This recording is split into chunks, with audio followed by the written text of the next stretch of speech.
بسم اللہ الرحمن الرحیم. السلام علیکم ناظرین, میں ہوں رضوان گلزئی اور میرے ساتھ موجود ہیں صدیق جان صاحب. سہیل وڑائی صاحب نے جو لکھا کالم مسلسل لکھ بھی رہے ہیں, بہت سے اور بھی ایسے لوگ ہیں, نجم سیٹھی صاحب ہو گئے, یعنی یہ جو پرانے سینئر لوگ ہیں اور جن کے بڑے کنیکشنز ہیں یا نون لیگ کے اندر یا پیپلز پارٹی کے اندر یا اسٹیبلشمنٹ کے اندر, وہ بھی ان کی بھی بس ہو گئی ہے. ان کو بھی نظر آ رہا ہے کہ ملک نہیں چل رہا نا. وہ دبے الفاظ میں کہیں نہ کہیں سے ڈسکنیکٹ کر کے آج انہوں نے کہا کہ جی رولز رائس گاڑی کا انہوں نے حوالہ دے کے کہا کہ جی وہ چلی تو آگے جا کے بند ہو گئی کیونکہ اس میں انجن نہیں تھا, تو انہوں نے کہا جی ساکھ پہ تو اتنا ہی عرصہ چل سکتی ہے. یعنی ان کا حوالہ یہ ہے کہ یار یہ سب کو مل کے ہی چلانا پڑے گا. بٹوین دا لائنز وہ یہی کہہ رہے تھے کہ مذاکرات, اب مذاکرات میں عمران خان تو مذاکرات کی بات بہت دفعہ کر چکے ہیں, ابھی بھی ان کو کنونس کیا جا سکتا ہے. مطلب اس بات پہ بہت سے لوگ کنونسڈ ہیں کہ اگر ان کو کنونس کرنے والے لوگ مثلا علامہ راجہ ناصر عباس ہیں یا محمود خان اچکزئی ہیں, وہ محمود خان اچکزئی تو اس حد تک دعویٰ کرتے ہیں کہ آپ تگڑے ہو جاؤ, میں عمران خان سے سائن لے کے آ جاؤں گا.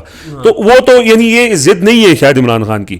وہ کہہ رہے ہیں سمجھانا دوسری سائڈ پہ چاہیے جہاں سے یہ ضد مسلسل اور بتایا جاتا ہے. منیف فاروق صاحب تو بہت کلیئرٹی کے ساتھ کہتے ہیں کہ بھائی کوئی بات چیت نہیں ہے, پی ٹی آئی کے لیے کوئی آسانی نہیں ہے. تو کیا وہاں اس طرف بھی یہ ہے کہ یہ جس طرح سہیل وڑائی صاحب بھی کہہ رہے ہیں کہ ضرورت ہے تو یہ سن لی جائے گی بات, لیکن یا اسی طرح پالیسی رہے گی؟ کیونکہ وہ تو انجینئر مرزا تو اگلے کل بتا رہے تھے کہ جی عمران خان جو ہے وہ فرسٹریٹڈ ہو گئے ہیں. وہ تو خبریں تو یہی چلا رہی ہیں نا کہ وہ یعنی عمران خان ہار مان لیں, ہم نہیں پیچھے ہٹیں گے. دیکھیں میں دو چیزیں دیکھ رہا ہوں, یا یہ ٹمپریچر کو اس جگہ پہ لے جائیں گے اور اس سسٹم کے اتنا تھریٹ بن جائیں گے کہ سسٹم بات چیت کے لیے تیار ہو جائے گا, سیریس یہ والا ڈرامہ نہیں, ٹرک کی بتی نہیں جو اس وقت ہے, یا یہ ہے کہ نظام سے یہ ٹکرا جائیں گے. کوئی تیسرا راستہ مجھے نظر نہیں آتا. دیکھیں اس وقت اسٹریٹجی چینج ہے. اسٹریٹجی یہ ہے کہ اسٹیپ بائی اسٹیپ چلو, جلد بازی میں نہ چلو, اور اسلام آباد نہیں آنا ہم نے. دیکھیں آپ اگر لیا والوں کو کہیں گے اسلام آباد آنے ہیں تو لیا سے شاید 200 بندہ آئے, اگر 500 نکلے بھی تو وہ 200 پہنچے یا 100 پہنچے. لیکن جب آپ انہیں کہیں گے کہ لیا کی شاہراہ کو بند کر دو تو 5000 بھی نکل آئیں گے اگر کوئی نکالنے والا ہوگا تو یہ بڑا فرق ہے. پھر آپ دیکھیں کہ لیا میں اگر 5000 لوگ بھی سڑک بند کر دیتے ہیں تو پورے لیا ڈسٹرکٹ کی پولیس مل کے ایک سڑک نہیں کھلوا سکتی ان سے. پھر اس پولیس کو یہ بھی پتا ہے کہ ہم نے رہی رہنے, وہ ظلم وہ نہیں کریں گے. یہاں پہ مسئلہ کیا ہوتا ہے کہ جب آپ ڈی چوک آتے ہیں نا, پورے پاکستان کی پولیس یہاں پہ آ جاتی ہے, اور اس میں کئی ایسے فیسز بھی ہوتے ہیں جو پولیس کے نہیں ہوتے, اور وہ پھر 26 نومبر ہو جاتا ہے. جب ڈسٹرکٹ ہر ڈسٹرکٹ کے اندر آپ بیٹھ جائیں گے نا تو ڈسٹرکٹس کے اندر تو اتنی پولیس ہی نہیں ہے, اور یہ زیادہ پریشان کن ہے. ایک سڑک بند کی تھی وکیلوں نے,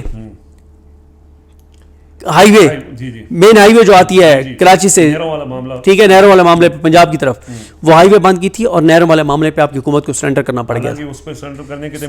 امکانات ہی کوئی نہیں تھے, بالکل ایسے ہی. اب ایک طرف جی ٹی روڈ کے اوپر یہ ماحول ہوگا, لاہور سے ویژولز آ رہے ہوں گے, پنجاب سے ویژولز آ رہے ہوں گے. دوسری طرف آپ دیکھیں کہ جمعے کو سی ایم کراچی پہنچ جائیں گے. جمعہ ہفتہ اتوار سوار لاہور حیدرآباد سے آپ کو ویژولز آ رہے ہوں گے, خبریں آ رہی ہوں گی. اب آپ امیجن کریں, اب آپ امیجن کریں کہ پنجاب سے بھی گراؤنڈ کے اوپر ایکٹیویٹی, سندھ میں بھی ایکٹیویٹی, اور روزانہ کم از کم 200-250 ویڈیوز آ رہی ہوں گی, 1-1.5 منٹ کی, اور کئی ویڈیوز ایسی آتی ہیں کہ جو ایک ویڈیو جو ہے نا وہ کروڑوں لوگ دیکھتے ہیں. ایک ویڈیو اتنا امپیکٹ کریٹ کر جاتی ہے کہ جو بڑے بڑے جلسے نہیں کر پاتے. اور دیکھیں اس بار اسٹریٹجی مختلف ہے. اس بار اسٹریٹجی یہ نہیں ہے کہ آپ نے ڈی چوک پہ آنا ہے, اس بار وہ لوگوں کو کہہ رہے ہیں کہ آپ نے گھروں سے نکل کے سامنے اپنی سڑک پہ بیٹھ جانا ہے, آپ نے سڑکیں بند کر دینی ہیں. اور ابھی تو 8 فروری کو وہ کہہ رہے ہیں کہ آپ نے پہیے جام ہڑتال کرنی ہے. دیکھیں جب 8 فروری کو اگر 50% بھی دکانیں بند ہو جاتی ہیں, 50% بھی گاڑیاں سڑکوں پہ نہیں آتی, تو یہ بہت بڑی سکسیس ہوگی. یہ پہلا ایک ہوگا. یہ اچھا میری تحریک تفضل ملک گیر ہوگا, جیسے 8 فروری ملک گیر تھا نا. ہاں یہ ملک گیروں کو نہ یہ ملک گیر سے بھی زیادہ ہے. یہ پوری دنیا کے اندر جو ہم سیاح بنا رہے ہیں, انٹرنیشنلی یہ ہو رہا ہے. انٹرنیشنلی ڈربن میں وہ احمد بوبک صاحب کی تصویریں آ رہی ہیں لمحہ بلمحہ, ان کے ویڈیو پیغامات اور تصویریں آ رہی ہیں ایکٹیویٹی کے حوالے سے. دیکھیں رضوان صاحب, اب آپ دیکھیں, آپ براڈر اس میں دیکھیں, ذرا زوم آؤٹ کر کے دیکھیں کہ اکانومی کی خطرناک خبریں آ رہی ہیں. آپ کا کرنٹ اکاؤنٹ ڈیفیسٹ بڑھ گیا ہے, آپ کا تجارتی خسارہ بڑھ گیا ہے, آپ کی امپورٹس بڑھ گئی ہیں, آپ کی ایکسپورٹس گر گئی ہیں, آپ کی مہنگائی جو ایکسپورٹس تھی اس سال وہ پچھلے سال دسمبر سے بھی کم تھی, یعنی بڑھنے کے بجائے کم ہو گئی. ٹھیک ہے, اس کا مطلب ہے کہ انڈسٹری نہیں چل رہی. ٹھیک ہے, کسان آپ کا برباد ہے, تاجر آپ کا بیزار ہے, تنخواہ دار طبقہ آپ کا پریشان ہے, یوتھ آپ کی بیزار ہے, اسٹوڈنٹ نفرت کرتے ہیں. ایسے میں گراؤنڈ کے اوپر پہلے اوور آل حکومت کی کارکردگی کی نیگیٹو خبریں, پھر گراؤنڈ کے اوپر اپنا تحریک تفویض پاکستان اور تحریک انصاف کی ایکٹیویٹیز، پھر عمران خان کے پیغامات، اسٹریٹ موومنٹ کی کال، اوور آل حکومت کا رویہ، ریجنل حالات، یہ ساری چیزیں ایک ساتھ آ رہی ہیں. کیا یہی پریشر ہے جس کی وجہ سے پھر وہ مذاکرات کی کہانی انہوں نے شروع کی؟ بالکل بالکل یہی پریشر ہے. اسی لیے رانا سنولا کا مزاج آپ کو بدلا ہوا نظر آ رہا ہے. وہ رانا سنولا جو کہتے تھے کہ عمران خان فتنہ ہے، اس کا سر کو چلنا پڑے گا، جو کہتے تھے کہ عمران خان زندہ رہے گا تو ہم زندہ نہیں رہیں گے، اور اگر مطلب جو یہ کہتے تھے کہ اس سے جان چھڑانی پڑے گی، جو کہتے ہیں کہ یہ مائنس نہیں ہو سکتے. ٹھیک ہے. جو پہلے کہتے تھے کہ D G S P R جو بات کر رہے ہیں حق کہہ رہے ہیں، سچ کہہ رہے ہیں، ہم صدقے، ہم واری، ہم قربان، ہماری آل اولاد ان پہ صدقے واری اور قربان D G S P R پہ، ہماری آنے والی نسلیں بھی ان پہ ایمان لاتی ہیں ان کی پریس کانفرنس میں. وہ آج کہتے ہیں کہ پی ٹی آئی کو مائنس، پی ٹی آئی محب وطن ہے، عمران خان کو مائنس نہیں کیا جا سکتا. دیکھیں پہلی بار 8 فروری 2024 کے بعد گراؤنڈ کے اوپر پنجاب میں، سندھ میں ایجیٹیشن وہ شخصیات کر رہی ہیں جو چابی والے کھلونے نہیں ہیں، اردلی نہیں ہیں، ریلے لے نہیں ہیں، جو مینیج نہیں ہو رہے. یہ فرق ہے. ٹھیک ہے. جو سنسیئر ہیں، جو اشاروں پہ نہیں رک رہے، اشاروں پہ نہیں چل رہے، جو بات کر رہے ہیں وہ بڑی سالڈ ہے. اور دیکھیں جو نیریٹو سہیل آفریدی لوگوں میں جا کے بنا رہے ہیں نا، جو انہوں نے F6 اور F10 میں ہم ساتھ ہی تھے جب انہوں نے لوگوں سے جا کے بات کی کہ ان سے ملک نہیں چل رہا، یہ جو کچھ کر رہے ہیں یہ آپ کے خلاف ہے. جو علیمہ خانم کہہ رہی ہیں کہ عمران خان کے خلاف نہیں، یہ عوام پاکستان کے خلاف ہے، اور کیونکہ عمران خان عوام پاکستان کا لیڈر ہے اس لیے اس کے ساتھ یہ سب کچھ کر رہے ہیں. تو یہ ساری چیزیں اکٹھی ہو رہی ہیں. پھر انٹرنیشنل، پھر آپ ریجنل حالات دیکھیں، سعودی عرب کی صورتحال آپ دیکھ لیں، یو اے ای کے حالات آپ دیکھ لیں، جو ان کے آپس میں ہو رہا ہے وہ آپ دیکھ لیں، جو ایران کے اندر جو ہو رہا ہے وہ آپ دیکھ لیں. اس سے پہلے بنگلہ دیش میں کیا ہوا ہے، نیپال میں کیا ہوا ہے، سری لنکا میں کیا ہوا ہے، اوور آل انٹرنیشنلی کیا ہو رہا ہے. تو مطلب اس وقت یہ دیکھیں، یہ حکومت میں آپ کو بار بار کہتا ہوں کہ 3 چیزوں پہ چل رہی ہے. ایک یہ چل رہی ہے ٹرمپ کے اوپر، دوسرا یہ چل رہی ہے پی ٹی آئی کی اندرونی لڑائیوں کے اوپر، اور تیسرا پی ٹی آئی کی جو لیڈرشپ ہے اس کا عوام سے جو ایک ڈسکنیکٹ ہے، عوامی ایشوز پہ بات ہونا. ابھی میں آپ سے جب یہ ہم ویڈیو شوٹ کرنے لگے تو میں اس سے پہلے ٹویٹ دیکھ رہا تھا جو میں بتا رہا ہوں کہ تحریک انصاف ہی تحریک انصاف کی دشمن ہے. اب میں طارق متین صاحب کا ایک ٹویٹ ہے، کہتے ہیں کہ وزیر اعلیٰ کے پی سہیل آفریدی کے دورہ کراچی سے پہلے بڑے مسائل، پارٹی دھڑے مطلب دورے پر منقسم، آفیشیل گروپ اور رہائی تحریک کے دھڑوں کی تقسیم کی اطلاعات، کراچی میں ہونے والے ایک اجلاس میں واضح سگنلز، فیصلہ کر لیں کس طرف ہیں، نظر انداز کیا تو جواب دیا جائے گا. دورے کے شروع ہونے سے پہلے موجود جوش و خروش میں ان خبروں کا آنا دورے کے لیے اچھی خبر نہیں. ایک مجوزہ گیدرنگ کو خراب کرنے کا پلان بھی لیک ہوا ہے، نیوٹرل کارکنان پریشان ہیں، ممکنہ خرابی کی بیشتر اطلاعات کراچی کے حوالے سے ہیں، حیدرآباد کی چیزیں ابھی تک کنٹرول میں. اب آپ مجھے بتائیں کہ سہیل آفریدی صاحب کے وہاں جانے سے پہلے جو تقسیم ہے، اچھا لاہور سے سہیل آفریدی صاحب آج سے 8 دن پہلے ہو کر آئے. سہیل آفریدی کے واپس آنے کے بعد کوئی ایک گراؤنڈ کے اوپر ایکٹیویٹی آپ نے سنی ہے لاہور میں؟ آپ نے پورے پنجاب میں کوئی ایکٹیویٹی سنی ہے؟ دیکھیں صرف سہیل آفریدی کے جانے سے، علامہ راجہ ناصر عباس صاحب اور محمود حسن چکدئی صاحب وغیرہ کے جانے سے کچھ نہیں ہوگا. یہ جو پنجاب میں 500 M N As, M P As اور ٹکٹ ہولڈرز ہیں اور تنظیمی عہدیداران ہیں، وہ کہاں ہیں؟ ان میں سے کوئی ایک بھی آپ کو گراؤنڈ کے اوپر ایکٹیویٹی کرتا ہوا نظر آ رہا ہے؟ اچھا، وہ علیمہ خانم نے کہا ہے کہ 10,000 لوگ ہونے چاہیے. اب منگل کو کہ 10,000 لوگ ہوں گے، ابھی تک تو ہمیں کوئی ایسا مومنٹم نظر نہیں آ رہا. ٹھیک ہے، تو پھر بیسٹ گور صاحب کے آپ بیانات دیکھ لیں بطور پارٹی چیئرمین. لیکن نظام بہرحال اپسٹ ہے، وجہ ایجیٹیشن گراؤنڈ کے اوپر ہے. ان کو یہ ڈر ہے کہ ہم نے لوگوں کو ناک تک کر دیے اور یہ رہو کہ لوگ جو ہے وہ ان کے ساتھ نکلیں. اچھا ایک نا رضوان صاحب بڑا ایک مسئلہ تھا پہلے،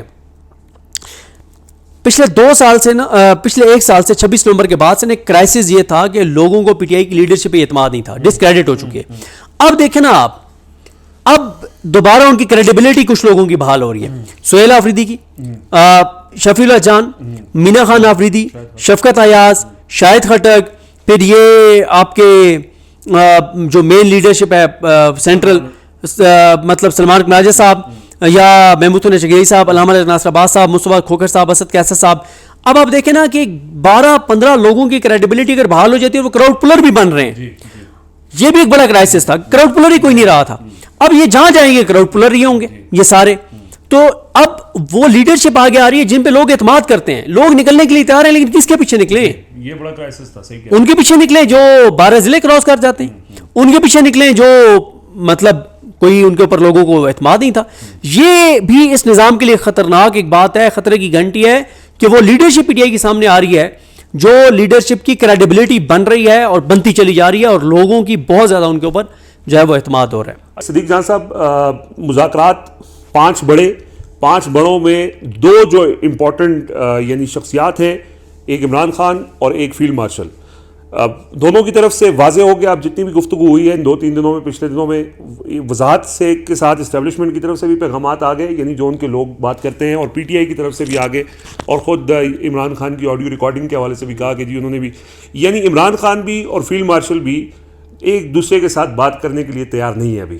یہ بات کلیئر ہو چکی ہے. تو پھر مذاکرات کی کہانی تو ختم ہو جاتی ہے, 5 بڑوں کی ملاقات تو ممکن ہی نہیں رہتی. لیکن ان مذاکرات کے اندر جو سب سے امپورٹنٹ فریق ہے, تحریک تحفظ عین پاکستان, وہ کیا سوچ رہا ہے, وہ کیا بڑا فیصلہ انہوں نے کیا ہے, اور آئندہ کے حوالے سے جو انہوں نے اپنی شرائط تو نہیں, کچھ ڈیمانڈز رکھی تھی, جس میں یہ تھا کہ اگر سنجیدہ ہیں تو عمران خان سے ملاقات کروائی جائے, وہ اوبویسلی نہیں ہو پا رہی. تو مذاکرات کے حوالے سے ان کے پاس کیا اسٹریٹجی ہے, ایک تو ذرا اس پہ تفصیل سے بتائیے گا, اور ساتھ ہی ساتھ جو دوسرا ان کا ہے کہ مزاحمت کی جو سیاست کرنی ہے یا احتجاجی سیاست کرنی ہے, اس حوالے سے ان کے جو پلانز ہیں آنے والے دنوں میں کیا ہونے جا رہے ہیں. بہت شکریہ. دیکھیں رضوان بھائی, معاملہ یہ ہے کہ تحریک تحفظ عین پاکستان کی طرف بہت کلیئرٹی ہے. میں تقریباً روز ہی بات کرتا ہوں تحریک تحفظ عین پاکستان کے جو 3-4 بڑے لیڈرز ہیں, کسی ایک سے بات ہو جاتی ہے, پوچھتا ہوں کہ کیا صورتحال ہے, کوئی پس پردہ رابطہ, کوئی چیزیں پازیٹیو, تو وہ بڑے کلیئر ہیں کہ یہ جو بھی مذاکرات والی چیز ہے کہ وزیر اعظم نے آفر کی, ہم نے اس آفر کو ایکسیپٹ کیا. اگر حکومت مذاکرات کرنا چاہتی ہے تو ہم کمیٹی بنا دیں گے, کوئی مسئلہ نہیں ہے. لیکن اگر حکومت یہ سمجھتی ہے کہ ان کے مذاکرات کی آفر کے بعد ہم اپنی مزاحمتی جو تحریک ہے اس کو روک دیں گے, تو ایسا ہرگز نہیں ہونے والا. بلکہ تحریک تحفظ عین پاکستان نے اب یہ فیصلہ کیا ہے کہ وہ جمعے کی بجائے جمعرات کو وہ روانہ ہو رہے ہیں. کہاں جا رہے ہیں؟ لاہور. اور جا بھی جی ٹی روڈ سے رہے ہیں. اچھا, یعنی وہ آل دا وے پورا ایک اسٹریٹ موومنٹ. جی, وہ جا بھی جی ٹی روڈ سے رہے ہیں. اب آپ خود دیکھیں نا کہ جی ٹی روڈ سے جب وہ جائیں گے تو کس طرح کا مومنٹم بنے گا.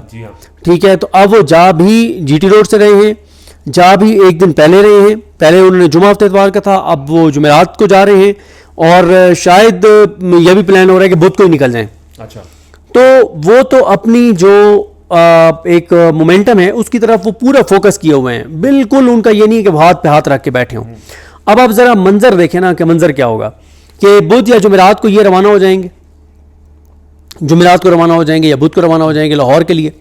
4-5 دن لاہور میں ایکٹیویٹیز ہوں گی, اور پورے جی ٹی روڈ پہ ایکٹیویٹیز ہوں گی. لوگ آ رہے ہوں گے, استقبال ہو رہے ہوں گے, ایکٹیویٹیز ہو رہی ہوں گی, ویژولز آ رہے ہوں گے, تقریریں ہو رہی ہوں گی, پیغامات آ رہے ہوں گے, ملاقاتیں ہو رہی ہوں گی, اور پھر ویلکم ہو رہے ہوں گے.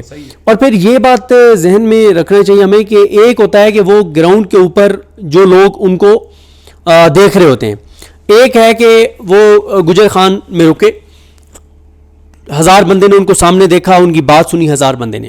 لیکن گجر خان پورے میں یہ خبر پھیل گئی تھی کہ علامہ راج ناصر عباس اور محمود اللہ چغزئی اور مصطفیٰ نواز کھوکھر اور یہ سارے آئے ہوئے تھے. اچھا, کیوں آئے ہوئے تھے؟ اس لیے آئے ہوئے تھے کہ وہ کہہ رہے ہیں کہ 8 فروری کو نا آپ نے دکانیں بھی بند رکھنی ہیں, آپ نے سڑکوں پہ نہیں آنا, آپ نے پہیے جام ہڑتال کرنی ہے. اچھا, کیوں جی؟ وہ کہہ رہے ہیں 8 فروری کو نا مینڈیٹ چوری ہوا تھا, آپ نے کرنا تو میسیج ہی کنوے ہوتا ہے نا, میسیج کنوے ہو گیا. یعنی گجر خان کے لوگوں کو بھی پتہ چل گیا, وہ جو پہلے پولیس کی ہوگی سارا کچھ اس سے بھی پتہ چل جائے گا. پھر گجر خان کے جو اوورسیز پاکستانی ہیں جو گجر خان میں نہیں ہیں ان تک بھی گیا کہ ہمارے شہر میں آئے ہوئے تھے. پھر گجر خان میں جتنی وہ گفتگو کریں گے وہ گفتگو پورے پاکستان پوری دنیا میں اوورسیز پاکستانی سنیں گے, ہر شہر سے تعلق رکھنے والے. ایک ایکٹیویٹی آپ کو 5 طرح کے فائدے دے دیتی ہے, اور حکومت پہ دباؤ بھی بڑھتا ہے. نہیں تو کرفیو نہیں ہوگا اس دفعہ جیسے سہیل آفریدی کے؟ سر کرفیو میرا خیال ہے اس بار اتنا زیادہ نہیں ہوگا, کیونکہ ان کو یہ سمجھ آ گئی ہے کہ اب یہ راستہ اگر سہیل آفریدی کا نہیں روک سکے تو چغزئی صاحب کا اور علامہ صاحب کا بھی نہیں روک پائیں گے. اور جتنے لوگ سہیل آفریدی صاحب کے لیے نکلے اس سے زیادہ لوگ نکلیں گے, کیونکہ لوگوں کو پتہ چل گیا کہ بھائی اتنی بھی بات نہیں ہے, نکلا جا سکتا ہے. وہ خوف کا بت ٹوٹ ہے. بہرحال یعنی پریشر ڈالا جائے گا تو ہی کوئی مذاکرات کا راستہ بھی کھل سکتا ہے, جیسے سہیل آفریدی نے بھی کہا. بہرحال یہ کچھ امپورٹنٹ چیزیں تھیں. ناظرین, مجھے اور صدیق جان صاحب کو اجازت دیجیے. اللہ حافظ.